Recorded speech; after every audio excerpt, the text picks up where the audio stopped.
Yo, what's up? Welcome back to my channel, Automatic Works. So, nandito naman po tayo ngayon mga sir para magbigay ko ng konting tips and ideas.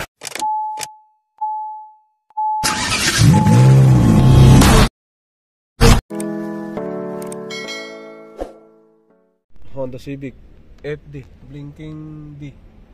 Kahit naka-on pa lang, hindi pa siya naka-andar. Ito ang fault code. Pressure control solenoid A, control circuit low. Naka-flower siya. So magla-live data tayo sa solenoid. Sa live data, sa model tayo pupunta. Model Honda General Civic FD. Okay. Yun.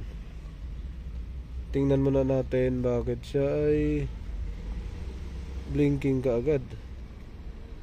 Yan.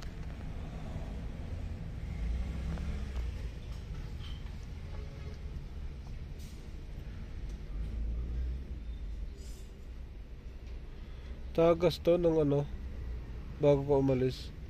Tawagin ka sana namin, nakaalis ka na eh. Hindi ko na rin napansin. Oo, tinawag ka namin, hinahabol namin doon. Wala na, nakaalis na. Tingnan natin. Ngayon lang ako nagkaroon ng time. Daling ko nga. Kasi sayang eh. Ayan, iba na fault code niya. Open or short na siya.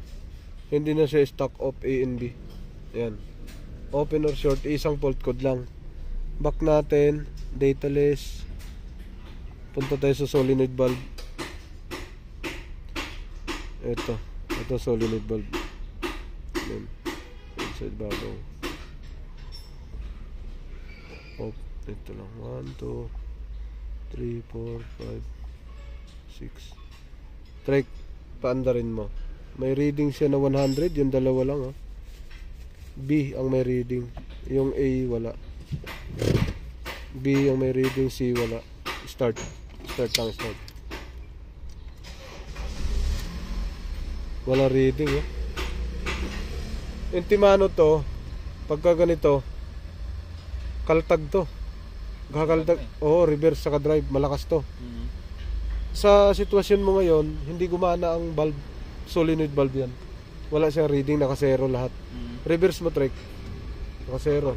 Reverse. Ayun, uga. Wala, hindi gumana. Hindi gumana. Neutral. Drive mo. Wala lahat. Dapat gagana to dito sa reverse. Sa drive dito. Wala, blinking yan. Balik mo na sa park, Trek. Consider na ano to, putol or bunot or sira. O sige, tingnan natin yung solenoid. Patayin mo na, Trek. Solenoid valve, investigahan natin. Dito tayo. Nabunot ang wire ito. Di kaya nabunot, hindi saksak na maayos.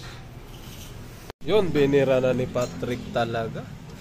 Masikip yata yung Trek. Isa. Ay, goods yan. Balik mo yan.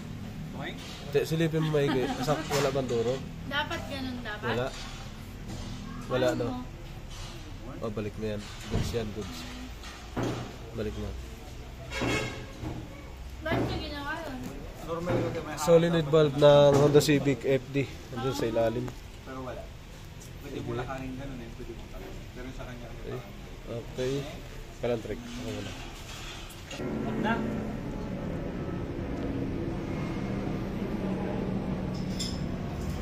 Saksak.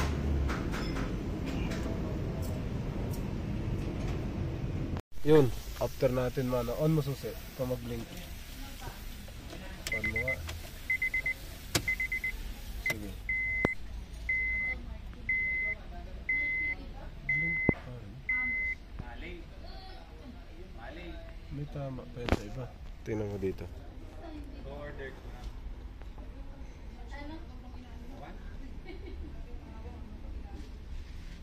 Wala reading lahat. Start na.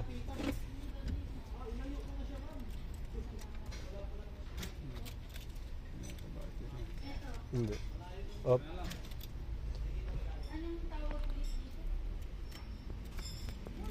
map sensor. Nag-blink pa rin? Okay, hayaan mo na. Off ulit, trike. On susi.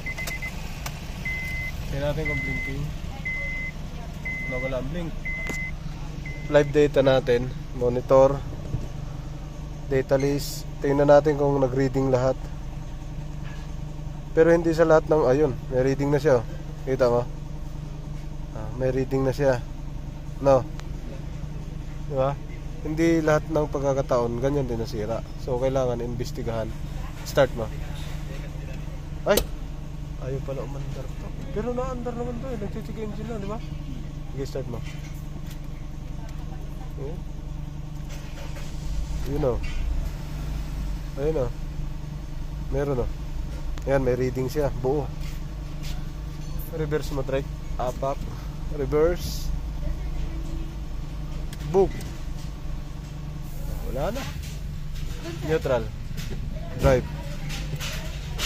Wala na. Balik mo sa park. Patakbo tayo. Okay. So may reading na siya lahat. Kompleto na. Okay. Oo. Check engine lang. Nakabunot yung map sensor. Wala nang blinking drive. Ano yung ano yun? Didikitan. Ayan. Ganun na naman. Oo. Yun. Final. Wala nang blinking. On lang muna kasi clear natin yung fault code. So okay naman lahat siya. Clear. Clear. Yes. Okay. Data list. Alright. Okay.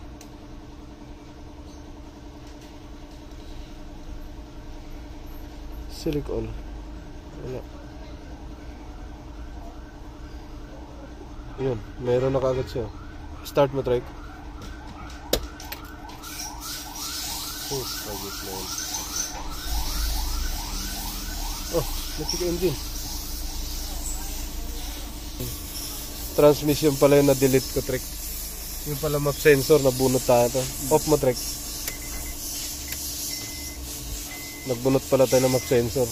Ayun, 80 PGMA pa eh. Clear.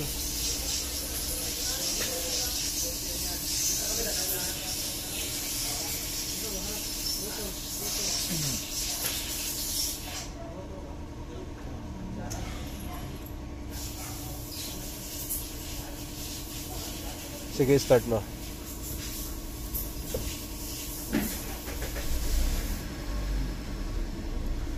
Back mo, trick. Off.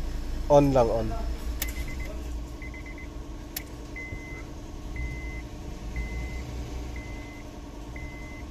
Back. Yes.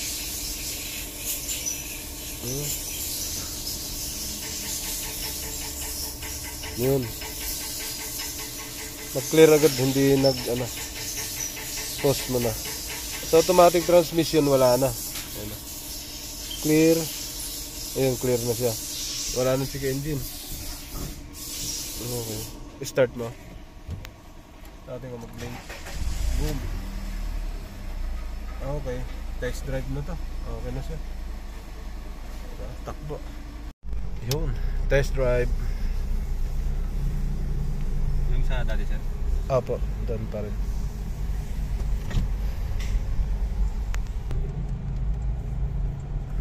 Wala na siyang indicator, no? Spot na rin. Monitor ka na lang dyan.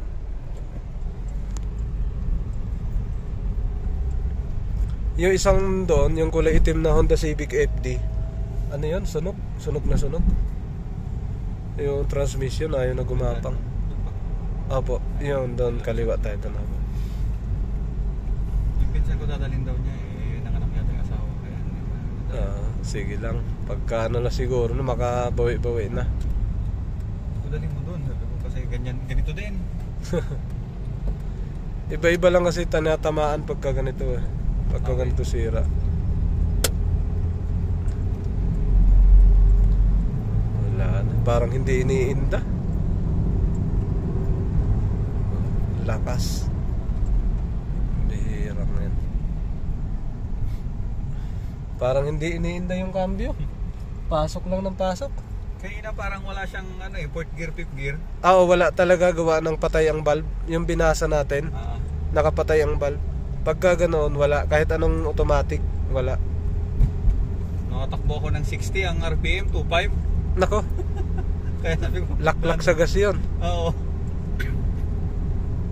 May dinadahan-dahan ko kanina, pupunta rin. Ayun, smooth na.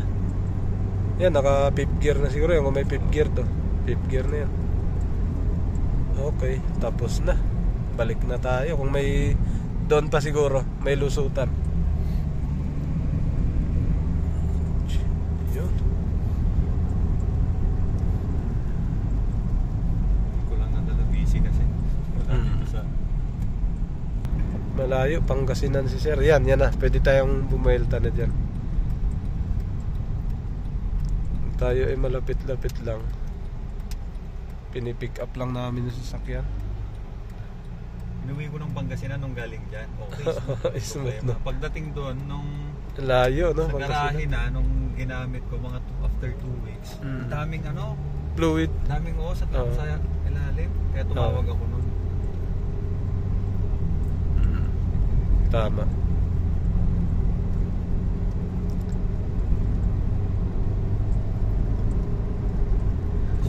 Saglit lang yan. Na-pick up na kaagad yung top speed. Nagano na 77 na siya, tapos 1.5 yung RPM. Kanina, 60, 2.5 yung RPM. Oo. Tsaka kita mo agad na nagpi-blink yung yung kanyang indicator. Dahan-dahan ko lang din. Alright. Yo, what's up? Welcome back to my channel, Automatic Works. So, nandito naman po tayo ngayon mga sir para magbigay ko ng konting tips and ideas